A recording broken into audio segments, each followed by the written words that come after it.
ಎಲ್ಲ ಆತ್ಮಜ್ಯೋತಿಗಳಿಗೆ ನನ್ನ ಸಾಷ್ಟಾಂಗ ಪ್ರಣಾಮಗಳು. ಓಂ ಸದ್ಗುರುದೇವಾಯ ನಮಃ. ಗುರುಗೀತ ಶ್ಲೋಕ 8. ದುರ್ಲಭಂ ತ್ರಿಷು ಲೋಕೇಶು ತಚ್ಛೃಣು ಪ್ರವದಾಮ್ಯಹಂ ಗುರು ಬ್ರಹ್ಮ ವಿನಾ ನಾನ್ಯತ್ ಸತ್ಯಂ ಸತ್ಯಂ ವರಾನನೆ. ಹೇ ಪಾರ್ವತಿ, ವರಾನನೆ ಅಂದ್ರೆ ಸುಂದರವಾದ ಮುಖವುಳ್ಳ ಪಾರ್ವತಿಯೇ, ಮೂರು ಲೋಕಗಳಲ್ಲಿ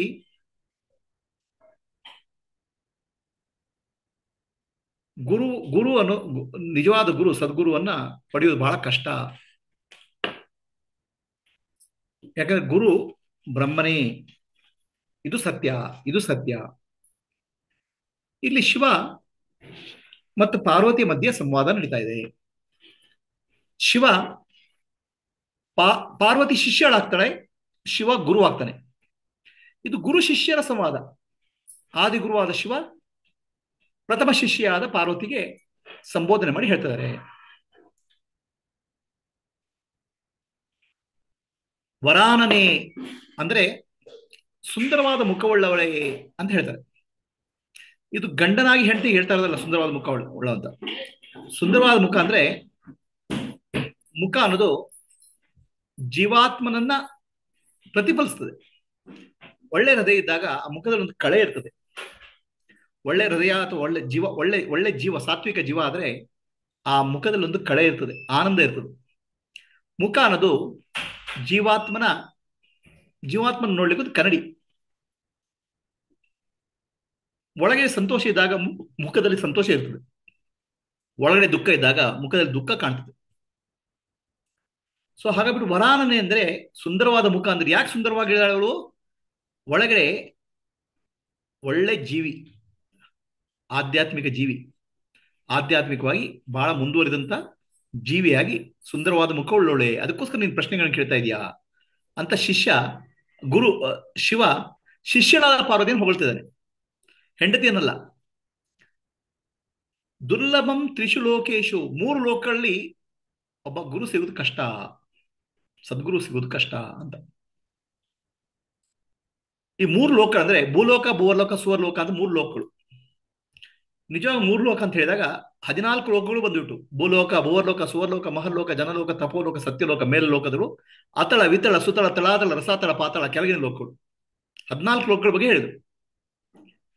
ಇಲ್ಲಿ ವಿಶೇಷ ಏನಂದ್ರೆ ಭೂಲೋಕ ಮಧ್ಯೆ ಇದೆ, ಮೇಲೆ ಒಳ್ಳೆ ಮೇಲಿನ ಲೋಕಗಳಿದ್ದಾವೆ, ಕೆಳಗಿನ ಲೋಕಗಳಿದ್ದಾವೆ.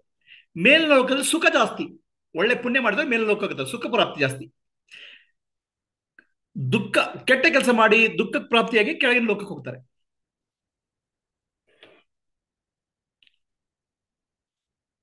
ಮೇಲಿನ ಲೋಕದಲ್ಲಿ ತುಂಬಾ ಸುಖ, ಆನಂದ, ಕೆಳಗಿನ ಲೋಕದಲ್ಲಿ ದುಃಖ. ಸೊ ನೀವು ತುಂಬಾ ಸುಖದಲ್ಲಿದ್ರೆ ನಿಮ್ಗೆ ಆತ್ಮದಾನ ಹುಡುಕ್ಲಿಕ್ಕೆ ಆತ್ಮದಾನ ಬೇಕನ್ಸೋದಿಲ್ಲ. ತುಂಬಾ ದುಃಖದಲ್ಲಿ ನಿಮ್ಗೆ ಆತ್ಮದಾನ ಬಗ್ಗೆ ಪ್ರಶ್ನೆ ಬರೋದಿಲ್ಲ. ಮಧ್ಯೆ ಇರಬೇಕು ಭೂಲೋಕದಲ್ಲಿ. ಭೂಲೋಕದಲ್ಲಿ ಏನಾಗುತ್ತೆ, ಕಷ್ಟ ಸುಖಗಳು ಒಟ್ಟೊಡಿ ಬರ್ತವೆ, ಪಾಪ ಪುಣ್ಯಗಳು ಒಟ್ಟೊಡಿ ಬರ್ತವೆ. ಕಷ್ಟವನ್ನು ಅನುಭವಿಸಿದಾಗ ಅನಿಸ್ತದೆ ನನಗೆ ಈ ಕಷ್ಟದಿಂದ ಪಾರಾಗಬೇಕು ಅಂತ ದಾಹ ಬರ್ತದೆ, ಮುಕ್ತಿಯ ದಾಹ ಬರ್ತದೆ. ಒಳ್ಳೆಯ ಪುಣ್ಯಗಳು, ಒಳ್ಳೆಯ ಕರ್ಮಗಳು ಒಬ್ಬ ಗುರುವಿನ ಪ್ರಾಪ್ತಿಗೆ ಸಹಾಯ ಮಾಡ್ತವೆ. ಸೊ ಹಾಗಾಗ್ಬಿಟ್ಟು ಭೂಲೋಕದಲ್ಲಿ ಶ್ರೇಷ್ಠವಾದ ಲೋಕ. ಇಲ್ಲಿ ಆತ್ಮಜ್ಞಾನ, ಜೀವನ್ ಮುಕ್ತಿಗೆ ಪ್ರಯತ್ನ ಮಾಡ್ಲಿಕ್ಕೆ, ಸಾಧನೆ ಮಾಡ್ಲಿಕ್ಕೆ ಒಂದು ದಾರಿ ಇದೆ ಅಂತ ಶಿವ ಪಾರ್ವತಿ ಹೇಳ್ತಾರೆ. ದುರ್ಲಭಂ ತ್ರಿಷು ಲೋಕೇಶು, ಮೂರು ಲೋಕಗಳಲ್ಲಿ ಹುಡುಕೋದು ಸಿಗೋದು ಕಷ್ಟ. ತ್ರಿಷು ಅಂದ್ರೆ ಎಲ್ಲಾ ಲೋಕಗಳಲ್ಲಿ ಸಿಗೋದು ಕಷ್ಟ. ಯಾಕೆ ಕಷ್ಟ ನೋಡಿ, ನಮ್ಮ ಜೀವನದಲ್ಲಿ ಏನೋ ಬೇಕಾದ್ರೆ ನಾವು ಹೋಗಿ ಪಡಿತೀವಿ ಅದನ್ನ. ಒಂದು ಮನೆ ಬೇಕ್ರಿ, ಮನೆಗೆ ಒಂದು ಕಷ್ಟಪಟ್ಟು ದುಡ್ಡು ಸಂಪಾದನೆ ಮಾಡಿ ಮನೆ ತಗೊಳ್ತೀವಿ. ಕಾರ್ ಬೇಕ್ರಿ, ಕಷ್ಟಪಟ್ಟು ಸಂಪಾದನೆ ಮಾಡಿ ಪಡಿತೇವೆ. ಒಬ್ಬ ಹೆಂಡತಿ ಬೇಕ್ರಿ, ಹುಡುಗಿಯನ್ನು ಹುಡುಕಿ ಅಥವಾ ಹುಡುಗನ ಹುಡುಕಿ ಮದುವೆ ಮಾಡ್ಕೊಳ್ತೇವೆ. ಈ ರೀತಿ ಗುರುವನ್ನು ಪಡ್ಲಿಕ್ಕೆ ಸಾಧ್ಯ ಇದೆಯಾ ಅಂತ ಪ್ರಶ್ನೆ. ಗುರುವನ್ನು ಪಡ್ಲಿಕ್ಕೆ ಹೇಗೆ ಸಾಧ್ಯ? ಗುರು ಅಂದ್ರೆ ನಮ್ಗೆ ಯಾವ್ದು ಕಲ್ಪನೆ ಇರಬೇಕು, ಗುರು ಅಂತ ಹೀಗಿರ್ಬೇಕು ಅಂತ ಕಲ್ಪನೆ ಇರಬೇಕು. ಆ ಕಲ್ಪನೆ ಬೇಲೆ ಹೇಗೆ ಬರೋದು? ನಮ್ಗೆ ನಮ್ಮ ವಾಸನೆ ಸಂಸ್ಕಾರ ಮೇಲೆ ಬರೋದು. ನಿಜವಾದ ಗುರು ಹೇಗಿರ್ತಾರೆ ನಮ್ಗೆ ಕಲ್ಪನೆ ಇಲ್ಲ. ನಿಜವಾದ ಗುರುವಿಗೆ ಬಾಹ್ಯ ಲಕ್ಷಣಗಳು ಇಲ್ಲ. ಮಾಡೋ ಡ್ರೆಸ್ನಲ್ಲಾಗ್ಲಿ, ಗಡ್ಡ ಮೀಸೆಯಲ್ಲಾಗ್ಲಿ, ಅಥವಾ ಇರೋ ಜಾಗದಲ್ಲಾಗ್ಲಿ ಒಬ್ಬ ಜ್ಞಾನಿಯಾದ ಗುರು ಎಲ್ಲಿ ಬೇಕಾದ್ರೂ ಇರ್ಬೋದು, ಹೇಗೆ ಬೇಕಾದ್ರೂ ಇರ್ಬೋದು. ಅವ್ನು ಗೊತ್ತಾಗುತ್ತೆ ಹೇಗೆ ನಮ್ಗೆ? ಬಾಹ್ಯ ಲಕ್ಷಣಗಳಿದ್ರೆ ನಮ್ಗೆ ಏನೋ ಗೊತ್ತಾಗ ಬಾಹ್ಯ ಲಕ್ಷಣಗಳು ಬೇಕು. ಬಾಹ್ಯ ಲಕ್ಷಣಗಳು ಗೊತ್ತಾಗೋದು ಹೇಗೆ? ಒಬ್ಬ ಜ್ಞಾನಿಯ ಒಳಗಿನ ಗುಣಗಳು ಹೇಗಿದೆ ಅಂತ ನಮ್ಗೆ ಗೊತ್ತಾಗೋದು ಹೇಗೆ? ಯಾಕಂದ್ರೆ ನಾವು ಜ್ಞಾನಿ ಅಲ್ಲ. ಒಬ್ಬ ಕುರುಡನಿಗೆ ನಾನೊಬ್ಬ ಕಣ್ಣಿದ್ದವನು ನೋಡ್ಬೇಕು ಕಾಣಬೇಕು ಅನ್ನೋ ಆಸೆ, ಅದು ಹೇಗೆ ಸಾಧ್ಯ? ಕುರುಡನಿಗೆ ಕಣ್ಣಿದ್ದವನು ಕಾಣೋದು ಹೇಗೆ? ಕುರುಡನಿಗೆ ಕಣ್ಣಿದ್ದವನೊಬ್ಬ ಗುರು ಬೇಕು ಅಂತ, ಆದ್ರೆ ಗುರುವನ್ನು ಕಾಣೋದು ಹೇಗೆ? ಯಾಕಂದ್ರೆ ಯಾರಿಗೆ ಕಣ್ಣಿದ್ದ ಅವನಿಗೇನು ಗೊತ್ತು? ನಿಜವಾದ ಗುರು ಯಾರು ಅಂತ ನಮ್ಗೆ ಅರ್ಥ ಆಗೋದು ಬಹಳ ಕಷ್ಟ ಇದೆ. ಹಾಗೆ ನಾವು ಹುಡ್ಕೋದು ಎಲ್ಲಿಂದ? ನಾವು ಎಲ್ಲಾದ್ರೂ ಶಾಪಿಂಗ್ ಮಾಡ್ಲಿಕ್ಕೆ ಆಗುತ್ತೆ. ಒಂದು ಕಾರ್ ಹೋಗಿ ಶಾಪಿಂಗ್ ಮಾಡ್ಬೋದು, ಒಂದು ಮನೆ ಶಾಪಿಂಗ್ ಮಾಡ್ಬೋದು. ಅದು ಗುರುವನ್ನು ಶಾಪಿಂಗ್ ಮಾಡೋದು ಹೇಗೆ? ಗುರುವನ್ನು ಎಲ್ಲಿಂದ ಹುಡುಕೋದು ನಾನು? ಒಬ್ಬ ಜ್ಞಾನಿಯಾದ ಗುರುವನ್ನು ಎಲ್ಲಿ ಹುಡುಕೋದು? ಹುಡುಕಿದ್ರು ನನ್ನ ವಾಸನೆ ಸಂಸ್ಕಾರಗಳಿಗೆ ಅನುಸಾರವಾಗಿ ನಾನು ಎಲ್ಲಿ ಹಿಮಾಲಯದಲ್ಲಿ ಹುಡುಕ್ತೇನೆ ಅಥವಾ ಆಶ್ರಮದಲ್ಲಿ ಹುಡುಕ್ತೇನೆ. ಅವು ಸರಿಯಾದ ಗುರು, ಅದು ನನಗೆ ನನಗೆ ನನ್ನ ನನ್ನ ನನ್ನ ಉದ್ಧಾರ ಮಾಡೋ ಗುರು ಅಂತ ನನ್ಗೆ ಗೊತ್ತಾಗೋದು ಹೇಗೆ? ಇದು ಆಗ್ಬೇಕಾದ್ರೆ ಹಲವು ಜನ್ಮಗಳ ಪುಣ್ಯ ಫಲ ಇರಬೇಕು, ಇಲ್ಲಿ ಸಿಗಲ್ಲ. ಕಡೆಗೆ ಹಲವು ಜನ್ಮಗಳ ಕೆಟ್ಟ ಕರ್ಮನು ಒಂದು ದುಃಖಕ್ಕೆ ಕಾರಣ ಆಗ್ಬೋದು. ಜೀವನದಲ್ಲಿ ದುಃಖಕ್ಕೆ ಕಾರಣ, ಈ ದುಃಖದಿಂದ ಪಾರ ಆಗ್ಬೇಕು ಅನ್ನೋ ಆಸೆ ಬರ್ಬೋದು. ಒಳ್ಳೆ ಕರ್ಮ ಮತ್ತು ಕೆಟ್ಟ ಕರ್ಮಗಳ ಮಿಶ್ರಣದಿಂದ ಒಂದು ಜೀವನದಲ್ಲಿ ಮುಕ್ತಿ ಬರಬೇಕು ಅನ್ನೋ ಆಸೆ ಬರ್ಬೋದು. ಆವಾಗ ಗುರುವಿನ ಪ್ರಾಪ್ತಿ ಆಗ್ಲಿಕ್ಕೆ ಸಾಧ್ಯ ಇದೆ. ಗುರು ನಾನು ಕಾಣ್ತೇನೆ ಹೇಳಕ್ಕಾಗಲ್ಲ. ಅದಕ್ಕೆ ಒಂದು ಹೇಳ್ತಾರೆ, when you are ready guru will appear in life ಅಂತ. ನೀವು ಸಿದ್ಧರಾದಾಗ ಗುರು ನಿಮ್ಮ ಜೀವನದಲ್ಲಿ ಬರ್ತಾರೆ ಅಂತ. ಅಂದ್ರೆ ಗುರು ನಮ್ಮ ಜೀವನದಲ್ಲಿ ಬರೋದು ಒಬ್ಬ ಕುರುಡ ಕಣ್ಣಿದ್ದವನು ಕಾಣೋದಲ್ಲ, ಕಣ್ಣಿದ್ದವನು ಕುರುಡನ್ನು ನೋಡಿ ನಾನು ಸಹಾಯ ಮಾಡ್ತೇನೆ ಅಂತ ಹೇಳೋದು. ಸೊ ಸದ್ಗುರು ನಮ್ಮನ್ನು ಗುರುತಿಸಿ ನಾನು ನಿನಗೆ ಮಾರ್ಗದರ್ಶನ ಮಾಡ್ತೇನೆ ಅಂತ ಹೇಳಬೇಕು. ಇಲ್ಲದ್ರೆ ಏನಾಗುತ್ತೆ, ನಾವಾಗಿ ಒಬ್ಬ ಗುರುವನ್ನು ಪಡಿತೇನೆ ಅನ್ನೋದು ಒಂದು ಅಹಂಕಾರ. ಅದು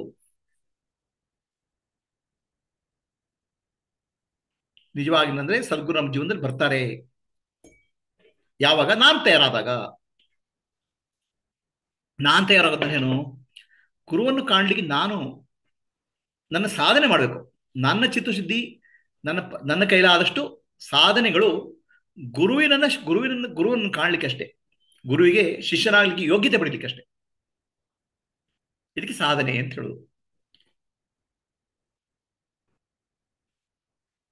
ಗುರುವನ್ನು ಕಾಣೋದು ಕಷ್ಟ. ಯಾಕಂದ್ರೆ ಗುರು ಬ್ರಹ್ಮನೇ, ಪರಬ್ರಹ್ಮ ಸ್ವರೂಪಿ. ಗುರು ಬ್ರಹ್ಮ, ಗುರು ವಿಷ್ಣು, ಗುರುದೇವೋ ಮಹೇಶ್ವರ. ಆ ಗುರುವಿನ ಜೀವಾತ್ಮ ಪರಮಾತ್ಮನಿಗೆ ಒಂದಾಗ್ಬಿಟ್ಟಿದೆ. ಪರಮಾತ್ಮನಿಗೆ ಒಂದಾದಾಗ ಜೀವಾತ್ಮ ನಿರ್ಗುಣ ನಿರಾಕಾರ ಪರಮಾತ್ಮ ಒಂದಾದಾಗ ನಾವು ಗುರುತಿಸುವುದು ಹೇಗೆ? ದೇಹ ಇದೆ, ಅದರ ಒಳಗೆ ಜೀವಾತ್ಮ ಪರಮಾತ್ಮ ಒಂದಾಗ್ಬಿಟ್ಟಿದೆ.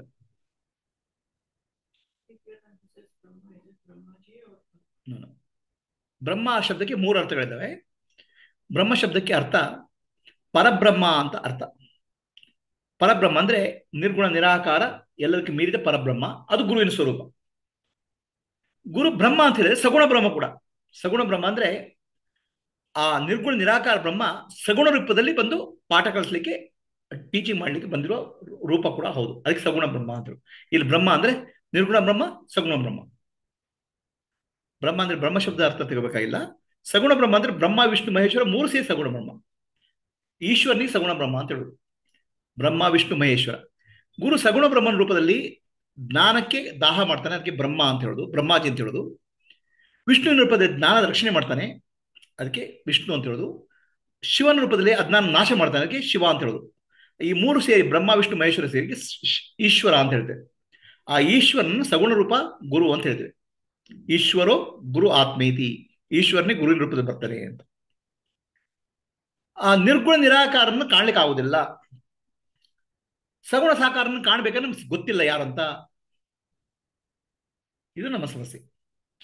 ಆ ಸಗುಣ ಸಾಕಾರ ರೂಪಿಯನ್ನು ಕಾಣಬೇಕಾದ್ರೆ ಒಳ್ಳೆ ಪುಣ್ಯ ಇರಬೇಕು. ಆ ಗುರು ನಮ್ಮ ಜೀವನದಲ್ಲಿ ಬರಬೇಕು. ಇದೊಂದು ರೀತಿಯಲ್ಲಿ ಸೂರ್ಯನ ನನ್ನ ಕಣ್ಣಿಂದ ನೋಡ್ಬೇಕು ಅಂತ ಹೇಳಿದ್ರೆ ನಮ್ಗೆ